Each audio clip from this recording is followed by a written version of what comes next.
வணக்கம்மா. இந்த வீடியோவில் நம்ம என்ன பார்க்க போகிறோம் அப்படின்னா, ஆல்ரெடி போன தடவை வந்து டிஎன்பிஎஸ்சி குரூப் 4ல் வேலைக்கு போனவங்க வந்து நம்ம இது இன்டர்வியூ மாதிரி ஒரு செஷன் வைப்போம். அது வந்து ஸ்டூடெண்ட்ஸ் மத்தியில் ஒரு அவேர்னஸ் வீடியோவாக இருக்கும். டைப்பு ஸ்டெனோக்குள்ளே ஒரு வேல்யூ என்னங்கிறது ஸ்டூடெண்ட்ஸ் மத்தியில் போகணும் அப்படிங்கிறதுக்காக இது இன்டர்வியூ செஷன் மாதிரி நாங்கள் வச்சுருக்கோம். ஸோ இவங்க பேர் தான் வந்து ஆறுமுக செல்வி. இவங்க போன தடவை டிஎன்பிஎஸ்சி குரூப் 4ல் வந்து அவங்களுக்கு ஜாப் கிடச்சிருக்கு. ஸோ அதை பற்றி டீட்டெயிலாக வந்து நம்ம பார்க்கலாம். வணக்கம் Arumuga Selvi. First question, first of all நீங்கள் என்ன படிச்சிருக்கீங்க? நான் ஃபஸ்ட்டு இந்த ஃபீல்டுக்குள்ளே வரும்போது 12th மட்டும்தான் முடிச்சிருந்தேன். அதுக்கப்புறம் தான் பிஏ ஹிஸ்ட்ரி படிக்கலாம் அப்படின்னு சொல்லிட்டு கரஸில் டிகிரியை போட்டிருந்தேன். சரி, ஓகே. இப்போ நீங்கள் டிஎன்பிஎஸ்சி குரூப் 4ல் இப்போ கடைசியாக போனீங்க. என்ன டிபார்ட்மெண்ட், எதில் செலக்ட் ஆகி போனீங்க? லேபர் டிபார்ட்மெண்ட்டில் செலக்ட் பண்ணியிருக்கேன். டைப்பிஸ்ட்டாக நான் சூஸ் பண்ணியிருக்கேன். ஆமாம். ஓகேம்மா, ஓகே. எப்போ இருந்து போட்டித் தேர்வு படிக்க ஆரம்பிச்சிங்க? நான் இந்த ஃபீல்டுக்குள்ளே வந்து ரொம்ப வருஷம் ஆகிடுச்சு. ஃபஸ்ட்டு நான் அகாடமியில் ஜாயின் பண்ணும்போது 12th குவாலிஃபிகேஷனில் தான் ஜாயின் பண்ணேன்.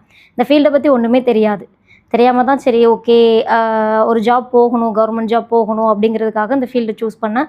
உள்ளே போனதுக்கப்புறம் தான் எது வேணுங்கிறதையே நான் தெரிஞ்சுக்கிட்டேன். ஃபஸ்ட்டு டிகிரி தேவை அப்படிங்கிறத சரி கரஸில் டிகிரி போடுவோம் அப்படின்னு சொல்லிட்டு டிகிரியை போட்டேன். அதுக்கப்புறம் அடுத்தடுத்து பேபிஸ் அந்த மாதிரி கொஞ்சம் இடையில கேப் விழுந்துச்சு. அப்புறம் சரி ஒவ்வொரு மார்க்கில் தான் எனக்கு ஒவ்வொரு டைமே போகும். சரி அதுக்கப்புறம் டைப் வேணும்னு தேவைப்பட்டுச்சு. சரி அப்போது டைப் படிப்போம் அப்படின்னு சொல்லிட்டு டைப்பு முடிக்க ஆரம்பித்தேன்.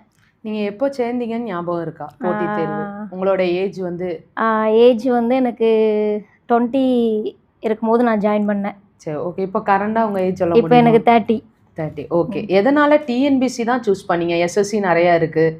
எஸ்எஸ்சி இருக்குது. நான் 12th குவாலிஃபிகேஷனில் தமிழ் மீடியத்தில் படித்தேன். ஸோ எனக்கு டக்குன்னு நம்ம இங்கிலீஷில் கொஞ்சம் போக முடியுமா என்னங்கிற ஒரு டவுட் இருந்துச்சு. ஆனால் நான் ஃபஸ்ட்டு கிளாஸ் அட்டன் பண்ணது எஸ்எஸ்சி கிளாஸ் தான் அட்டன் பண்ணேன். எஸ்எஸ்சி மேக்ஸ் கிளாஸ் தான் அட்டன் பண்ணேன். ஸோ முடியாதுன்னெலாம் ஒன்றும் இல்லை. மேக்ஸ் கிளாஸ் அட்டன் பண்ணேன். இன்ன வரைக்கும் நான் மேக்ஸில் வெள்ளாக இருக்கிறேன், பிரச்சனை இல்லை. அதுக்கப்புறம் சரி டிஎன்பிஎஸ்சி போவோம். இங்கிலீஷ் எனக்கு கொஞ்சம் அடி வாங்குச்சு. ஒவ்வொரு எக்ஸாம்லேயுமே இங்கிலீஷில் எனக்கு சுத்தமாக வரல. அதனால் சரி ஓகே டிஎன்பிஎஸ்சி சூஸ் பண்ணுவோம். நமக்கு எது வரும் அப்படிங்கிறத முதல்ல தெரிஞ்சுக்கணும். அதுவே தெரியாமல் தான் நிறைய பேர் உள்ளே போய் நம்ம கற்றுக்குறோம். சரி ஓகே டிஎன்பிஎஸ்சியில் நம்மளுக்கு ஓகே வரும் அப்படின்னு சொல்லிட்டு தான் நான் அதுக்கப்புறம் டிஎன்பிஎஸ்சிக்கு மாறினேன். ஓகே. எத்தனை வருடங்கள் படிச்சிங்க அந்த காம்படிட்டிவ் அந்த கோச்சிங் கிளாஸ்? கன்னியூவாக என்னால் படிக்க முடியல. எல்லாமே கேப் விட்டு சரி ஓகே. ஆனாலும் ஒரு டைம்லலாம் சரி ஃபேமிலி சுச்சுவேஷன், பேபிஸ் விட்டுறலாம், வேண்டாம் போதும் அப்படிங்கிற மாதிரி ஸ்டாப்லாம் விட்டேன். சரி அதுக்கப்புறம் நமக்கு எது வருமோ இதை கன்டினியூ பண்ணலாம் அப்படின்னு சொல்லிட்டு அதுக்கப்புறம் நான் ஒவ்வொரு டைம் கன்டினியூ பண்ணது தான். இடையில கேப் விட்டு தான் நான் படித்தேன். ஓகே. நீங்கள் படிக்க ஆரம்பிக்கும் பொழுதே உங்கள்கிட்ட டைப்பிங் ஸ்கில்லாம் நீங்கள் படிச்சு? இல்லை, எதுவுமே இல்லை. 12th குவாலிஃபிகேஷனை தான் இந்த ஃபீல்டுக்குள்ளே நான் கால் எடுத்து வச்சேன். அதுக்கப்புறம் தான் ஒவ்வொரு இதாக நான் கன்டினியூ பண்ணி படிக்கணும், எது வேணும். இன்னொன்று இந்த ஃபீல்டில் யாருமே இப்படி தான் படிக்கணும், இப்படி தான் இருக்கணும் யாருமே சொல்ல மாட்டாங்க. ஏன்னா நீங்களே எனக்கு ஒரு போட்டியால் வந்துடுவீங்க. என்னை விட எல்லாருக்குமே அதிக டேலண்ட் இருக்குன்னு சொல்ல முடியாது. ஒவ்வொருத்தங்களுக்கும் ஒவ்வொரு டேலண்ட் இருக்கும். சரி ஓகே இதில் வெள்ளா இருப்பாங்க, மேக்ஸில் வெள்ளா இருப்பாங்க, ஜிகேல வெள்ளா இருப்பாங்க. நம்ம ஒருத்தங்களுக்கு எல்லாம் சொல்லி கொடுத்துட்டு நம்ம இத்தனை வருஷம் கஷ்டப்பட்டு வந்ததா டக்குன்னு ஒருத்தங்களை சொல்லி கொடுத்து அவங்க நம்மளை விட ஒரு மார்க் முன்னாடி இருக்கும்போது அவங்க நம்மளுக்கு போட்டியால் தான். அதனால சொல்ல இந்த ஃபீல்டில் யாருமே எதுவுமே சொல்லிக் கொடுக்க மாட்டாங்க. எனக்கும் அந்த அளவுக்கு யாரும் சொல்லிக் கொடுத்துக்கல. எல்லாமே நானாக தெரிஞ்சுக்கிட்டேன். என்ன வேணும், என்ன கற்றுக்கணும், நெக்ஸ்ட் என்ன வேணும் அப்படின்னு. நான் அந்த ஃபீல்டுக்குள்ளே வந்து ஒரு வருஷம் கழிச்சு தான் டிகிரியே நான் போட்டேன். அதுக்கப்புறமும் வந்து சரி படிப்போம் அப்படின்னு சொல்லிட்டு டிஎன்பிஎஸ்சி படித்தேன். ஒவ்வொரு மார்க்கு 2 மார்க்கு டிஃப்ரெண்டில் தான் எனக்கு ஒவ்வொரு எக்ஸாமே போகும். அதுக்கப்புறம் சரி டைப் முடித்தா நம்மளுக்கு கன்ஃபார்மாக போயிடலாம் அப்படிங்கிறதுக்காக டைப் கன்டினியூ பண்ணி நான் முடித்தேன். சரி, ஓகே. நீங்கள் டிஎன்பிஎஸ்சி படிக்கும்போது உங்களுக்கு மேரேஜ் ஆகிட்டா இல்லைன்னா அதுக்கப்புறம் தான்? இல்லை, மேரேஜ் ஆகி ஒரு பொண்ணு இருந்துச்சு. அதுக்கப்புறம் தான் படிப்பை ஸ்டார்ட் பண்ணேன். ஓகே. எப்படி குழந்தைங்க எல்லாரையும் வச்சுட்டு நீங்கள் டைம் மேனேஜ் பண்ணீங்க? அம்மா அப்பா நல்ல ஹெல்ப்பு. இன்னொன்று பிள்ளைங்களுமே எனக்கு நல்ல சப்போர்ட்டு. கஷ்டமாக தான் இருக்கும். காலையில் போயிட்டு ஈவினிங் காலையில் 6 o'clock நான் போக வேண்டியது இருக்கும். போயிட்டு டைப் முடிச்சுட்டு அதுக்கப்புறம் கிளாஸ் அட்டன் பண்ணிட்டு ஈவினிங் வரதுக்கே நான் 6 o'clock ஆயிரும். அப்புறம் பிள்ளைங்களுக்கு ஏதாவது ஹோம்ஒர்க் இருந்தால் சொல்லி கொடுத்துட்டு அதுக்கப்புறம் ஒரு 11:30 அப்போ வந்து தூக்கங்கிறதே கம்மியாக தான் இருக்கும். எப்போனா வேலை கிடைக்கும் தூங்கணும் அப்படிங்கிற மாதிரி தான் இருந்தது. ஓரளவு கஷ்டமாக தான் இருக்கும். கொஞ்சம் நம்ம சாக்ரிஃபைஸ் நம்ம இந்த ஃபீல்டில் முக்கியமாக கொடுக்க வேண்டியது என்னென்னா தியாகம் பண்ணணும். நிறைய டைமை தியாகம் பண்ண வேண்டியது இருக்கும். அதை பண்ணாலே ஓரளவு நம்ம அச்சீவ் பண்ணிடலாம். சரி, ஓகே. நீங்கள் இத்தனை வருஷம் படித்து உள்ளே போயிருக்கீங்க. எதனால இத்தனை வருஷம் நம்மளுக்கு வந்து டிலே ஆச்சு? நம்ம எதெல்லாம் ஒவ்வொரு இதுலேயும் ஃபெயில் ஆகும்போது எதனால, எந்த இடத்துல எதை மிஸ் பண்ணோம், நம்ம எதை நம்ம கரெக்டாக வந்து இதை பண்ணலை அப்படின்னு நீங்கள் எதை ஃபீல் பண்ணுறீங்க? எக்ஸாம் முடிகிற வரைக்கும் முயற்சி பண்ணணும். நான் அதை பண்ண மாட்டேன். ஏதாவது ஒரு சுச்சுவேஷன் வரும், சரி போதும் இதுக்கு மேலே வேண்டாம், பிள்ளைங்கள பார்த்துட்டு ஹவுஸ் ஒய்ஃபாக இருந்துடலாம் அப்படிங்கிற மாதிரி சூஸ் பண்ணிடுறேன். எக்ஸாம் டைமில் கரெக்டாக ஒரு 2 மாதத்துக்கு முன்னாடி அப்படியே பிரேக் விட்டுருவேன். கால்ஃபர் பண்ணோடனே அப்படியே பிரேக் விட்டதுனால தான் நான் பண்ண தப்பு. கடைசி நிமிஷம் எக்ஸாம் எழுத போகிற நிமிஷம் வரைக்கும் நம்ம முயற்சி பண்ணிகிட்டே இருந்தோம்னா கண்டிப்பாக அச்சீவ் இருக்குது. சில பேர் ஆனால் கால்ஃபர் பண்ண பிறகு தான் எடுக்கவே செய்வாங்க. அது வந்து கால்ஃபர் பண்ணதுக்கப்புறம் நம்ம படிச்சிடலாம் முடிச்சிடலாம்னா நீங்கள் அதுக்கு முன்னாடி முடிச்சு வச்சு ரிவிஷன் பண்ணுறதுக்கு தான் கரெக்டாக இருக்குமே தவிர அப்போ படித்து நீங்கள் சக்ஸஸ் பண்ணிடலான்னா முடியாது. கால்ஃபர் ஆகிட்டுனா ஒன்லி நீங்கள் prepare exam revision test revision இது 2 மட்டும்தான் உங்களுக்கு கரெக்டாக இருக்கும். ஓகே, லாஸ்ட்டாக வந்து நீங்கள் வந்து இன்டர்வியூ போனீங்க குரூப் 4க்கு, என்கிட்ட நிறைய ஷேர் பண்ணீங்க. நம்ம ஸ்டூடெண்ட்ஸ்க்கு அது தெரியணும் அப்படிங்கிறதுக்காக நம்ம இப்போ சேனலில் வந்து நம்ம வீடியோ எடுக்கிறோம். ஸோ நீங்கள் அங்கே போனப்போ நீங்கள் பார்த்ததெல்லாம் என்கிட்ட சொல்லும் பொழுது நான் அது ஸ்டூடெண்ட்ஸ் ஆல்ரெடி சொல்லியிருக்கேன். பட் ஆனால் நான் என்னோட இதில் சொல்லும் போது அவங்க என்ன நினைப்பாங்க, இவங்க கிளாஸுக்கு ஜாயின் பண்ணுறதுக்காக சொல்லுவாங்கன்னு சொல்லி சில ஸ்டூடெண்ட்ஸ் நினைக்கலாம். ஸோ நீங்கள் வந்து அந்த இன்டர்வியூ போன ஒரு எக்ஸ்பீரியன்ஸ் அதை நீங்கள் ஷேர் பண்ணிங்கன்னா நல்லாயிருக்கும். ஓகேக்கா. ஃபஸ்ட்டு ஜூனியர் அசிஸ்டண்ட் எனக்கு கிடச்சிருந்துச்சி, டைப்பிஸ்ட் எனக்கு கிடச்சிருந்துச்சி. ஃபஸ்ட்டு உங்கள் மார்க் எவ்வளோ கொஸ்டின் போட்டிருந்தீங்க? நான் 150 கொஸ்டின் போட்டிருந்தேன். 2லேயுமே எனக்கு கிடச்சிருந்துச்சி. ஜூனியர் அசிஸ்டண்ட்டும் கிடச்சிருந்துச்சி, டைப்பிஸ்ட்டும் கிடச்சிருந்துச்சி. ஜூனியர் அசிஸ்டண்ட்டில் கொஞ்சம் 4வது நாள் கவுன்சிலிங் 5வது நாள் கவுன்சிலிங்கில் தான் எனக்கு இருந்த மாதிரி இருந்தது. ஸோ நான் சரி டைப்பிஸ்ட்னால் நம்மளுக்கு ஃபஸ்ட்டு டே செகண்ட் டேயில் வந்துடும், நல்ல டிபார்ட்மெண்ட் சூஸ் பண்ணிக்கலாம் அப்படிங்கிற மாதிரி யோசிச்சிருந்தேன். அதுக்கப்புறம் தான் ஒவ்வொரு வீடியோஸும் அதுக்கப்புறம் பார்க்கும்போது அது வரைக்கும் நம்ம நோட்டிஃபிகேஷன்லாம் என்னென்னு பார்க்க மாட்டோம். நமக்கு தேவை இந்த ஃபீல்டுக்குள்ளே வந்துட்டாலே வேலை கிடைச்சா போதும். இன்னொன்று நம்மளுக்கு கொடுத்த ஒரு ஆப்ஷன் என்னென்னா 2 வருஷம் நம்ம டைப் முடிச்சு டைப்பிஸ்ட்டாக போனாலுமே சிஓஏ அதுக்கப்புறம் நம்மளுக்கு 2 வருஷம் கேப் கொடுப்பாங்க, அதில் முடிச்சுக்கலாம். அந்த ஒரு மைண்ட் செட்டில் தான் நானும் இருந்தேன். சரி முதல்ல வேலையை வாங்கிக்கிடுவோம், வேலையை வாங்கிட்டு அதுக்கப்புறம் 2 வருஷம் இருக்குல்ல, அதில் நம்ம சிஓஏ முடிச்சுக்கலாம் அப்படின்னு நினச்சி தான் இருந்தேன். ஆனால் இந்த எக்ஸாமில் இருந்து என்ன பண்ணிட்டாங்கன்னா ஜூனியர் அசிஸ்டண்ட்டுக்குமே சிஓஏ கம்பல்சரி ஆக்கிட்டாங்க. முன்னாடி டைப்பிஸ்ட் முடித்தா தான் சிஓஏ கம்பல்சரியாக இருக்கும். இந்த வாட்டி பொல்யூஷன் கண்ட்ரோல் போர்டு அதிலலாம் சிஓஏ மஸ்ட்டு கம்பல்சரி ஜூனியர் அசிஸ்டண்ட்டுக்கே. ஜூனியர் அசிஸ்டண்ட்டில் எல்லாருமே முடிச்சிருக்க மாட்டாங்க. ஏன்னா அந்த கேட்டகரியில் போகிறவங்க யாருமே டைப் படித்தவங்க மட்டும்தான், டைப் முடித்தவங்க மட்டும்தான் சிஓஏ வேணும் அப்படிங்கிற மாதிரி ஒரு இதில் இருப்பாங்க.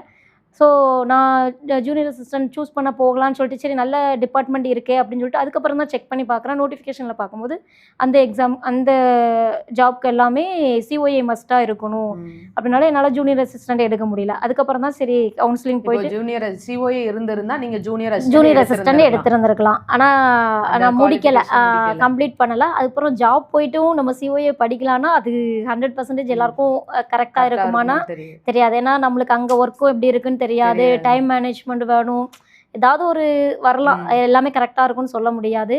அப்போ நான் ஃபீல் பண்ணேன். ஆனால் இப்போதைக்கு இருக்கிறபடி எப்படி இருக்குன்னா எல்லா எக்ஸாமே நம்மளுக்கு இப்போ ஃபுல்லாகவே சிஸ்டமாக மாற்றிட்டாங்க. முன்னாடி தான் ஃபுல்லாக நம்மளுக்கு ஆஃப்லைனில் எல்லாமே நம்ம ரிட்டனில் எழுதுறபடி இருந்துச்சு. இப்போ ஒரு சின்னதுனாலுமே என்ன ஃபார்ம் அப்ளை பண்ணுறதா இருந்தாலுமே ஆன்லைன் தான். ஸோ ஆன்லைன் பேசிக் நம்மளுக்கு எம்எஸ் வேர்டு எக்ஸல் மோஸ்ட்லி நம்ம அதுதான் யூஸ் பண்ணிக்கிட்டு இருப்போம். அதை தாண்டி நம்ம எதுவும் கிடையாது. கவர்மெண்ட்ல எல்லாமே நம்ம ஆன்லைன் தான் பண்ணிட்டு இருக்கோம். ஸோ ஆன்லைன் ஒர்க்கு தேவை அப்படிங்கிறதுனால சிஓஏ தான் மஸ்ட்டாக அவங்க வைக்கிறாங்க. சிஓஏ முடிச்சாதான் உங்களுக்கு ஜாப் அப்படிங்கிற மாதிரி. இப்போ போன எக்ஸாம்லேயே நான் பார்க்கலாம், போன எக்ஸாம் நிறைய பேருக்கு தெரியல சிஓஏ நோட்டிஃபிகேஷன்ல கொடுத்தாங்க. இதுக்கு முன்னாடி உள்ள ஜூனியர் அசிஸ்டண்ட்டுக்குலாம் கொடுத்தது கிடையாது. ஜஸ்ட் 10th எக்ஸாம் பாஸ் பண்ணிட்டா ஓகே அப்படிங்கிற மாதிரி இருந்தது. உள்ளே போனதுக்கப்புறம் தான் நானே செக் பண்ணி பார்க்கேன், ஏன் இந்த எக்ஸாம் யாருமே சூஸ் பண்ணல, நல்ல டிபார்ட்மெண்ட் ஏன் சூஸ் பண்ணல அப்படின்னு சொல்லி செக் பண்ணி பார்க்கும்போது தான் மஸ்ட்டுன்னு வச்சுருந்தாங்க. ஐயோ அப்படின்ட்டு நம்ம முடிக்கலையோ அப்படின்னு சொல்லிட்டு தான் சரி டைப்பிஸ்ட்டை போய் முடிக்கலாம். ஆனாலும் இப்போவுமே 2 வருஷத்துக்குள்ளே முடிச்சாகணும். அதுக்கப்புறம் தான் தெரிஞ்சு சிஓஏ எவ்வளோ இம்பார்ட்டன்ட். இப்போ அடுத்த எக்ஸாம்லேயுமே சிஓஏ இருந்தால் தான் நம்ம ஜூனியர் அசிஸ்டண்ட்டாக இருந்தாலும் ஒரு நல்ல போஸ்டிங்கை சூஸ் பண்ணிக்கிட முடியும். ஸோ முன்னாடியே முடிச்சு வச்சுக்கிறது நம்மளுக்கு பெட்டர். இன்னொன்று வந்து நீங்கள் சொல்லியிருந்தீங்க, அதாவது வந்து சிஓஏ முடிச்சிருந்தாலும் முடிக்கலை அப்படின்னா கம்ப்யூட்டர் சயின்ஸ் அந்த குரூப் இருக்கணும். இருந்தால் அந்த சர்டிஃபிகேட்டை கூட சில பேர் அப்லோட் பண்ணலன்னா அவங்களுக்கு அந்த சான்சஸ் கிடையாது. என் கூட ஒரு அக்கா முடிச்சிருந்தாங்க. அந்த அக்கா டிகிரி முடிச்சு கம்ப்யூட்டர் கோர்ஸ் ஒரு இதை முடிச்சிருந்தாங்க. ஆனால் அதை ஏற்றுக்கிட மாட்டேன்னு சொல்லிட்டாங்க. ஸோ அந்த ஜாப்லாம் அந்த அக்கா சூஸ் பண்ண முடியல. ப்ரைவேட்டில் பண்ணுற கம்ப்யூட்டர் கோர்சஸ் வந்து ஏற்றுக்கிட மாட்டாங்க. கவர்மெண்ட் எக்ஸாம் வைக்கிற டெக்னிக்கல் குவாலிஃபிகேஷன் வைக்கிற சிஓஏ எக்ஸாம் மட்டும்தான் அந்த கம்ப்யூட்டர் கோர்ஸில் வரும். ஸோ நிறைய பேர் என்கிட்டே ஸ்டூடெண்ட்ஸ் என்ன கேட்குறீங்க அப்படின்னா, நாங்கள் வந்து ப்ரைவேட்டில் வந்து டிசிஏ முடிச்சிட்டோம், நாங்கள் அந்த கம்ப்யூட்டர் கோர்ஸ் முடிச்சிட்டோம், அதிலே எம்எஸ் எக்ஸல் பவர் பாயிண்ட் எல்லாமே வருது, அதை ஏற்றுக்க மாட்டாங்க. அது வந்து அவங்க சொன்னதுக்கப்புறம் தான் எனக்கே வந்து அப்போ அதெல்லாம் கிடையாது போல் அப்படின்னு. அதனால government direct of technical education வைக்கிற சிஓஏ எக்ஸாம் வந்து மஸ்ட்டு. அதை முடித்தா மட்டும்தான் நீங்கள் சிஓஏ முடித்ததா அர்த்தம்.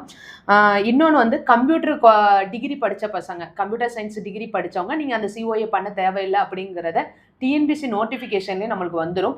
பட் ஆனால் இருந்தாலுமே நீங்கள் வந்து அந்த சிஓஏ கணக்கில் உங்களோட டிகிரி சர்டிஃபிகேட்டை வந்து நீங்கள் அப்லோட் பண்ணுற மாதிரி இருக்கும் அப்படின்னு சொல்லியிருந்தாங்க. சரிம்மா, ஓகே. நீங்கள் அதை நிறைய சொல்லியிருந்தீங்க, ரொம்ப யூஸ்ஃபுல்லாக இருந்துச்சு. இன்னொன்று வந்து என்னென்னா, நீங்கள் லாஸ்ட்டாக இப்போ நியூவாக டிஎன்பிசி படிக்கிற ஸ்டூடெண்ட்ஸ் இப்போ தான் ஃபீல்டுக்குள்ளே வந்திருப்பாங்க. அவங்களுக்கு நீங்கள் சொல்கிற ஒரு அட்வைஸ் இல்லைனா ஒரு டிப்ஸ், எப்படி நீங்கள் வந்து ஸ்டார்ட் பண்ணலாம், எப்படி படிக்கலாம்? ஃபஸ்ட்டு முன்னாடி வந்து போட்டி கம்மியாக இருக்கும். இப்போ எங்கேனாலும் இன்ஸ்டியூட் தான் போட்டி அவ்வளோ போட்டி ஆகிடுச்சு. ஒரு போஸ்டிங்க்கே அவ்வளோ போட்டிகள் காம்படிஷன். இன்னொன்று வேகன்சி ரொம்ப கம்மியாயிடுச்சு. முன்னாடிலாம் 10,000 வேகன்சி போடுவாங்க. இப்போ 4,000 வேகன்சி நான் இருக்கிறதுலே நான் எழுதின குரூப் 4ல் வேகன்சி ரொம்ப கம்மியான வேகன்சினா என் செட்டு தான். இன்னொன்று படிச்சுக்கிட்டே இருங்க, விடாதீங்க. நானுமே ஒரு 2 வருஷம் கேப் விட்டுட்டேன் இந்த ஃபீல்டு வேண்டாம் அப்படின்னு சொல்லிட்டு. ஆனால் முன்னாடி படித்ததை வச்சு தான் நான் இப்போ போயிருக்கேன். அதனால் இந்த ஃபீல்டுக்குள்ளே வந்துட்டா பின்வாங்காதீங்க. இன்னொன்று போட்டி அதிகமாகிடுச்சு. என்னென்ன எக்ஸ்ட்ரா கற்றுக்கிட முடியுமோ டைம் வேஸ்ட் பண்ணாமல் என்னென்ன எக்ஸ்ட்ரா கற்றுக்கலாம். இப்போ இந்த ஃபீல்டுக்குள்ளே டிகிரி முடிக்கும் போதே படிச்சுட்டு இருக்கும்போதே நான் பார்ட் டைமாக இருந்துச்சுன்னா இல்லை மத்தியானத்துக்கு மேலே டைம் முடிஞ்சிடுச்சுன்னா ஏதாவது சைடில் நம்ம டிஎன்பிசி டைப் ரைட்டிங் படிச்சுக்கலாம், சிஓஏ படிச்சுக்கலாம், ஷார்ட்டனுமே. ஏன்னா இப்போ வந்து டைப் ரைட்டிங்குமே எல்லாருமே படிக்க ஆரம்பிச்சிட்டாங்க. முன்னாடியாவது ஐயோ டைப் போஸ்டிங்லாம் வேண்டாம் அப்படிங்கிற மாதிரி கான்செப்ட் போய் இப்போ வேலை கிடைச்சிடாதா. நான் இந்த ஃபீல்டில் ரொம்ப நாள் இருக்கிறதுனால எனக்கு தெரியுது. எம்ஃபில் முடிச்சு டீச்சர் ட்ரைனிங் முடித்தவங்க கூட, பிஎட் எம்எஸ்சி முடித்தவங்க கூட 8th குவாலிஃபிகேஷனில் கூட நாங்கள் போட்டி போடுறதுக்கு போயிருந்தோம். இன்டர்வியூ கூட அட்டன் பண்ண போயிருக்காங்க. அவங்களே பார்த்துட்டு இன்டர்வியூ அட்டன் பண்ணும்போது ஓவர் குவாலிஃபைடு நீங்கள் தெரியுமாம்பாங்க. அப்படிங்கும் போது எல்லாருமே போட்டி அவ்வளோ என்ன படிச்சிருந்தாலும் 8th குவாலிஃபிகேஷன் போட்டி போடுற அளவுக்கு நம்ம ஒரு கவர்மெண்ட் வேலை கிடைச்சா போதும் அப்படிங்கிற அளவுக்கு நம்ம இறங்கி வந்துட்டோம். இப்போவுமே எல்லாருக்குமே அப்படிதான் இருக்கும். நமக்கு தேவை ஒரு கவர்மெண்ட் வேலை, ஏதாவது ஒரு வேலை, சின்ன வேலையாக இருந்தாலும் பரவாயில்ல. ஆனால் அப்படி நினைக்காதீங்க. போகணும், பெரிய வேலைக்கு போகணும்னு நினச்சிக்கோங்க. சைடில் நம்மளால் என்னென்ன முடியுமோ அதை கொஞ்சம் கொஞ்சமாக படிச்சுக்கலாம். டைப் வந்து படிக்கிறதுக்கு வந்து நம்மளுக்கு தனியாக டைம் ஒதுக்கணும்னு தேவையே கிடையாது. ஜஸ்ட் 1 hour எப்படி நம்ம மொபைலுக்குன்னு ஒதுக்குவோம், அந்த 1 hour டைமை ஒதுக்குனா போதும். ஷார்ட்டனுக்கு வேணால் நீங்கள் டைம் ஒதுக்கி படிக்கிறாப்புல இருக்கும். ஆனால் ஃபஸ்ட்டு ஷார்ட்டன் படிக்கலாமா, டைப் முடிச்சதுக்கப்புறம் போதுமா, ஓகேவா அப்படிங்கிற மாதிரி தான் இருந்துச்சு. டைப் ஏன்ட்டு இப்போ சில ஸ்டூடெண்ட்ஸ் வந்து நிறைய பேர் யூடியூப்லையுமே கேட்காங்க, கமெண்ட்லையுமே போடுவாங்க. நான் ஷார்ட்டன் வந்து இப்போ படிங்க அப்படின்னு அவேர்னஸ் கொடுக்கும்போது அவங்க என்ன போடுறாங்கன்னா, ஷார்ட்டன் முடிக்க 1.5-2 வருஷம் ஆகும், அதுக்கு நாங்கள் 2 வருஷம் படிச்சு நாங்கள் கோச்சிங்கில் போயிடுவோம் அப்படின்னு அசால்ட்டாக சொல்கிறாங்க. எப்போ ஃபெயில் பண்ணுவாங்கன்னா அந்த 2 வருஷம் கம்ப்ளீட் ஆகும் தெரியுமா, அப்போ ஃபெயில் பண்ணுவாங்க. ஏன்னா முடிச்சிருந்துருக்கலாமே, ஐயோ போயிடுச்சே. இப்போ எல்லாருமே அப்படிதான். நான் 3 வருஷம் அங்கே பண்ணுறதா நான் 3 வருஷம் இங்கே முடிச்சா முடிங்க. என் செட்டில் ஒரு பொண்ணு கரெக்டாக டிகிரியை முடிச்சா, 2 வருஷம் டைம் ஒதுக்குனா. டைப் ரைட்டிங் முடிச்சா, சிஓஏ முடிச்சா, ஷார்ட்டன் முடிச்சாங்க. 3ஐயும் முடிச்சாங்க ஃபர்ஸ்ட் அட்டெம்ப்ட். நாங்கள் 2 குரூப் 2 ப்ரிலிம்ஸை கிளியர் பண்ணியிருந்தோம். மெயின்ஸுக்கு தான் ஒன்றா சேர்ந்தோம். ஏஜ் கம்மி தான், 21 தான் கம்ப்ளீட்டாக இருந்துச்சு. டிகிரியை முடித்தாங்க, ஷார்ட்டன் முடித்தாங்க. On the spot group 2 main ப்ரிலிம்ஸை கிளியர் பண்ணியாச்சு. மெயின்ஸுக்கு 2 பேர் சேர்ந்து தான் படித்தோம். குரூப் 4ம் செலக்ட் ஆகிட்டாங்க. இப்போ கோர்ட்லேயும் செலக்ட் ஆகி, அவளுடைய எய்மே என்ன இருந்துச்சுன்னா ஹை கோர்ட்டில் ஜட்ஜி பிஏவா ஆகணும். இப்போ அதுக்கும் செலக்ட் ஆகிட்டாங்க. அதுக்கு என்ன நம்மளால போக முடியல, ஏன் ஷார்ட்டன் முடிக்கல. ஸோ நம்ம எந்த அளவுக்கு கஷ்டப்பட்டு என்ன படித்தாலுமே, என்ன பொறுத்த வரைக்கும் என்ன படித்தாலும் வேஸ்ட் ஆகாது. கஷ்டப்பட்டு படிக்கிறது கண்டிப்பாக பலன் இருக்கு. அதை நான் தெரிஞ்சுக்கிட்டேன். அதனால எது படித்தாலும் ஓகே தான். ஓகேம்மா, ஓகே. ஸ்கூல் படிக்கிற பசங்களுக்கு நீங்கள் அட்வைஸ் என்ன? காலேஜ் படிக்கிற பசங்க அவங்க டைம் 2 பேருமே டைம் எப்படி வந்து கரெக்டாக கொண்டு போகலாம்? ஸ்கூல் படிக்கிற பிள்ளைங்களுக்கு டைப் படிக்கலாம். ஏன்னா பெருசாக ஒன்றும் நம்ம எக்ஸ்ட்ரா படிக்க போகிறது, ஸ்கூல் ஒர்க்கை முடிச்சுட்டு நம்ம டைப் மட்டும்தானே. டைப்புக்குன்னு நம்ம அதனால தான் எல்லாருமே இந்த ஃபீல்டில் இருக்கிறவங்க எல்லாருமே டைப் ரைட்டிங் படிக்க ஆரம்பிச்சிட்டாங்க. என் கூட இருக்கிற எல்லாருமே. ஏன்னா ஒவ்வொரு மார்க் 2 மார்க்கு 3 மார்க்கு டிஃப்ரெண்டில் போகும்போது நம்மளுக்கு டைப் முடிச்சா ஒரு 5 மார்க் 6 மார்க்கு பின்னாடி வருவோம். அப்படிங்கிறனால இப்போ மோஸ்ட்லி டைப்பே நார்மலாக எல்லாருமே முடிக்க ஆரம்பிச்சிட்டாங்க. இப்போ போகாதது ஷார்ட்டன் தான் போகலை. ஏன்னா இன்னொன்று என்னன்னா, இந்த ஃபீல்டுக்கு வந்துட்டா ஷார்ட்டனுக்குன்னு டைம் ஒதுக்க முடியாது. ஒன்று ஷார்ட்டன் படிச்சுட்டு தான் இந்த ஃபீல்டுக்கு வரணும், இன்னும் இந்த ஃபீல்டுக்கு முடிச்சுட்டு தான் இந்த ஃபீல்டில் இருந்துடணும். ஏன்னா நான் ஃபஸ்ட்டு வரும்போதே ஷார்ட்டன் படிக்கணும்னு சொல்லிட்டு தான் வந்தேன். அதுக்கப்புறம் யோசித்து பார்த்தேன், நம்ம மெயின்ஸு கிளியர் பண்ணியிருக்கோம், ப்ரிலிம்ஸை கிளியர் பண்ணிட்டு மெயின்ஸுக்கு படிச்சுட்டு இருக்கோம், நம்மளால் டைம் ஒதுக்க முடியாது. அங்கேயும் கால் வச்சுட்டு இங்கேயும் கால் வைக்க முடியாது. ஏன்னா 2 பக்கமும் கால் வைக்க முடியாது. ஒன்று ஷார்ட்டன் 2 வருஷம் ஒதுக்கிடணும். டைப் ரைட்டிங், ஷார்ட்டன், சிஓஏ 3ஐயும் முடிச்சுட்டு இந்த ஃபீல்டுக்கு வரணும். இல்லைனா இல்லை நான் ஃபுல்லாக நான் அவ்வளோ தியாகம் பண்ண ஒரு 6 மணி நேரம் தூக்கத்தை தவிர நான் ஃபுல் அண்ட் ஃபுல் செல் பார்க்காம எதுவுமே பண்ணாமல் அந்த ஃபீல்டிலே ஃபுல்லாக இருக்குன்னா அது உங்கள் சாய்ஸ். ஆனால் போட்டியும் அந்த அளவுக்கு இருக்குது. நம்மளுக்கு ஒரு பயம் இருக்காது. நம்ம எக்ஸாம் எழுதி முடிச்சுட்டு வந்த உடனே ஓகே நம்ம இவ்வளோ போட்டிருக்கோம், டைப் ரைட்டிங் இருக்குது. டைப் ரைட்டிங்கிறது வந்து நம்மளுக்கு வந்து ஒரு சேஃப்டி ஜோனுக்காக நம்ம ஹார்ட் ஒர்க் போட்டதை ஹார்ட் ஒர்க் போட்டுக்கணும். ஓகே எனக்கு கன்ஃபார்மாக வேலை கிடச்சிரும் அப்படிங்கிறதுக்காக வச்சுக்கலாம். ஸ்கூல் பிள்ளைங்க வந்து டைப் ரைட்டிங் முடிக்கலாம். ஏன்னா அதுக்குன்னு அவங்க டைம் ஒதுக்க வேண்டியதில்லை. காலேஜ் பிள்ளைங்க கொஞ்சம் டைப் படிக்கிறதா இருந்தால் டைப்பும் ஷார்ட்டனையும் அந்த 3 வருஷத்துக்குள்ளேயே முடிச்சுக்கிட்டா பெட்டர். ஏன்னா காலேஜ் போனால் ஏன்னா காலேஜில் அந்தளவுக்கு இருக்காது. நம்மளுக்கு தேவை இன்னொன்று காலேஜில் மார்க்கோ பர்சன்டேஜ் எதுவுமே நம்மளுக்கு தேவையில்லை. நம்மளுக்கு முடிக்கணும், அரியர் இல்லாமல் முடிச்சு நம்மளுக்கு தேவை ஒரு டிகிரி சர்டிஃபிகேட் இருந்தாலே போதும். அதனால் ஃபுல் அண்ட் ஃபுல் இதில் ஃபோக்கஸ் பண்ணி இதில் படிச்சுக்கிட வேண்டியதான். ஷார்ட் அண்ட் டைப் ரைட்டிங் எல்லாத்தையுமே இதில் முடிச்சுட்டோன்னு வச்சுக்கோங்களேன், 3 வருஷம் கழிச்சு அழகாக நம்ம முடிச்சுட்டாங்கன்னா அடுத்து இந்த ஃபீல்டில் என்னென்ன தேவை லைட்டாக ரிவிஷன் பண்ணணும். முதல்ல இந்த ஃபீல்டுனா என்னன்னு முதல்ல தெரிஞ்சுக்கணும். தெரிஞ்சவங்க கிட்ட கேட்டு கற்றுக்கிட்டு படிக்க ஆரம்பிச்சிட்டாலே போதும். இப்போ நாங்கள் என்ன சொன்னாலுமே வந்து ஸ்டூடெண்ட்ஸுக்கு வந்து என்னன்னாலும் நம்ம இன்ஸ்டியூட் வந்து ப்ரொப்பரேட்டர்னால எது சொன்னாலும் இவங்க அட்மிஷனுக்காக சொல்கிறாங்க அப்படிங்கிற ஒரு இது வரும். அதனால தான் வந்து உங்கள்கிட்ட வந்து நான் போனதுல இருந்தே டைம் கேட்டுட்டே இருந்தேன். எங்களுக்காக டைம் ஒதுக்கி இவ்வளோ தூரம் வந்து நீங்கள் இன்டர்வியூ கொடுத்தது எங்களோட ஒரு பெரிய நன்றியை தெரிவிச்சுக்கிறோம். இன்னொன்று என்னன்னா, என்கிட்ட நிறைய ஸ்டூடெண்ட்ஸ் கேட்குறது டிஎன்பிசிலையும் நாங்கள் கோச்சிங் போவோம், இன்னொன்று ஷார்ட் அண்ட்லேயும் கால் வைப்போம். இவங்க சொன்ன மாதிரி அதுதான், ரெண்டுலேயும் கால் வச்சா நம்மளால் கண்டிப்பாக வந்து என்னென்னா ரெண்டையும் மேனேஜ் பண்ண முடியாது. ஸோ ஒன்று முடிச்சுட்டு ஒன்று போங்க, அது வந்து உங்களுக்கு கரெக்டாகவும் இருக்கும், கரெக்டான வேலை உங்களை கொண்டும் போகும். அதுக்கப்புறம் வந்து என்னென்னா, இப்போ வந்து முன்னாடி கூட நீங்கள் வந்து டைப்பு படிக்கணும், டைப்பு முடிக்கிறதுக்கு இப்போ வந்து ஜூனியர் முடிச்சு சீனியர் முடிக்கணும். ஸோ வந்து அது ஒவ்வொரு சப்ஜெக்டாக முடிச்சா கூட 2 வருஷம் ஆகும். அதுக்கப்புறம் சிஓஏ கூட உங்களுக்கு ஒரு 6 months ஆகும். எப்படி பார்த்தாலும் நெருக்கி முடிச்சாலுமே கூட ஒரு 1.5-2 வருஷம் ஆகுது. 1.5 வருஷம் 1 வருஷம் கூட ஆகலாம்.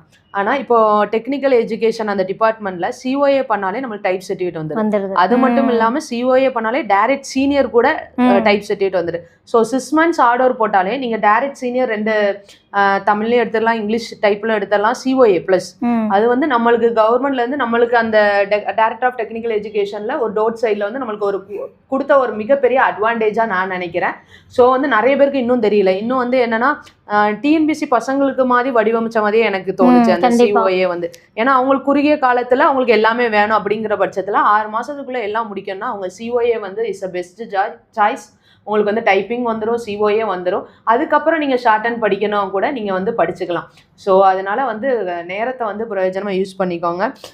இன்னொன்று வந்து நான் என்ன சொல்லணும்னு நினச்சேன்னா, ஆறுமுக செல்வி வந்து நம்ம இன்ஸ்டியூட்டில் வந்து சிஓஏ வந்து ஜாயின் பண்ணியிருந்தாங்க. ஸோ சிஓஏ அவங்க படிச்சுட்டே இருக்கும் பொழுது தான் அவங்களுக்கு வந்து ஜாப் கிடச்சிது.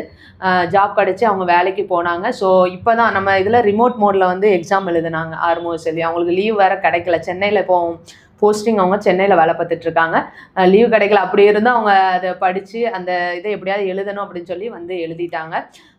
இன்னொன்று வந்து ரொம்ப ஹார்ட் ஒர்க்கர். அதாவது நம்ம இன்ஸ்டியூட்டில் வந்து இப்போவும் வந்து என்னென்னா ஆன்லைன் மேக்ஸ், டிஎன்பிசி மேக்ஸ் அப்படின்னு சொல்லிட்டு இங்கே இன்ஸ்டியூட்டில் படித்த பசங்க ஒரு 4-5 பேருக்கு வந்து கொஞ்சம் சர்வீஸ் மைண்டட்லவும் ஹெல்ப் பண்ணுவாங்க.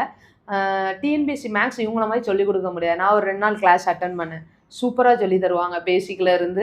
அவங்க இவ்வளோ பனி சூழ்நிலையிலையும் நைட் அவங்க வேலைக்கு போயிட்டு வந்து அங்கேருந்து வந்து பசங்களுக்கு வந்து லைவ் மேக்ஸ் டிஎன்பிசி வந்து நம்ம இன்ஸ்டியூட்டில் முடித்த பசங்களுக்கு அவங்க எடுத்துகிட்டு இருக்காங்க.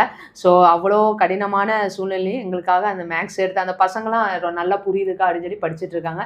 ஸோ அவங்களுக்கு மிக்க நன்றி. இங்கே இன்டர்வியூ கொடுக்க எவ்வளோ தூரம் டைமை எங்களுக்காக அவங்க இப்போ கிளம்பணும் 6 மணிக்கு வந்து ட்ரெயினுக்கு வேற கிளம்பணும் திருப்பியும் இன்னைக்கு. ஸோ எங்களுக்காக வந்து இவ்வளோ தூரம் டைம் ஸ்பெண்ட் பண்ணதுக்கு ரொம்ப நன்றி. கடைசியா எங்க இன்ஸ்டியூட்டை பத்தி ஒரு சில வார்த்தைகள், ரொம்பவே வேண்டாம், ஏத்துக்கலன்னா நமக்கு தேவை ஒருத்தங்க புரிஞ்சுக்கிட்டாலே போதும். இப்போ எல்லாரும் உங்கள்கிட்ட கொஸ்டின் கேட்குறாங்க, இல்லை பிரச்சனையே கிடையாது. ஒருத்தங்க லைஃப் மாறினாலும் அதுக்கு நம்மளுக்கு ஹாப்பி தான். அதனால எந்த மெசேஜ் போட்டாலும் பிரச்சனையே கிடையாது. டவுன் ஆகாதீங்க. உங்களை வச்சு தான் நாங்கள் வந்து சரி ஓகே ஹெல்பிங் மைண்டாக போகணும், எல்லாருக்கும் செய்யணும் அப்படிங்கிறத யோசிக்கிறோம். நிறைய இருக்குது இன்ஸ்டியூட்டில் வந்து நிறைய சொல்லி கொடுக்குறீங்க. உங்ககிட்ட இருந்து நிறைய கற்றுக்குறேன் நானே. இப்படிலாம் செய்யணும், இப்படிலாம் இருக்கணும் அப்படின்ட்டு.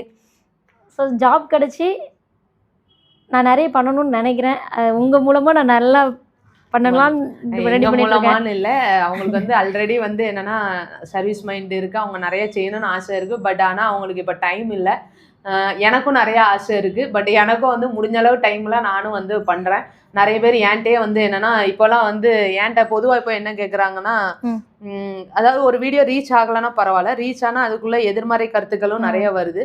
ஸோ எதிர்மறை கருத்துக்கள் நம்மளுக்கு நிறைய வரும் பொழுது என்ன ஆகுதுன்னா, நம்மளுக்கு பலவிதமான ஒரு பேச்சுக்கள் நிறைய வருது. சில பேர் வந்து என்னன்னா பிரபலமாகறதுக்காக வந்து நீங்க எப்படி வீடியோ போடுறீங்களா அப்படிங்கிற ஒரு கண்டென்ட்லாம் சில நேரம் வருது.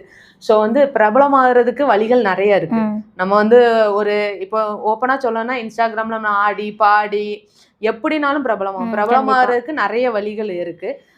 பட் ஆனால் நம்ம வந்து இந்த வேலை தான் போகணும், நம்ம வந்து ஸ்டூடெண்ட்ஸ், நம்மளோட பேஷன் இது, ஸ்டூடெண்ட்ஸை இந்த வேலை தான் நம்ம கொண்டு போகணும், அது யார் என்ன சொன்னாலும் பரவாயில்ல அப்படிங்கிறதுல தான் நம்ம கொண்டு போயிட்டு இருக்கோம். எங்களால் முடிஞ்ச உதவி பண்ணுறோம், உங்களால் முடிஞ்ச பதவியும் ஒவ்வொருத்தரும் பண்ணுங்க.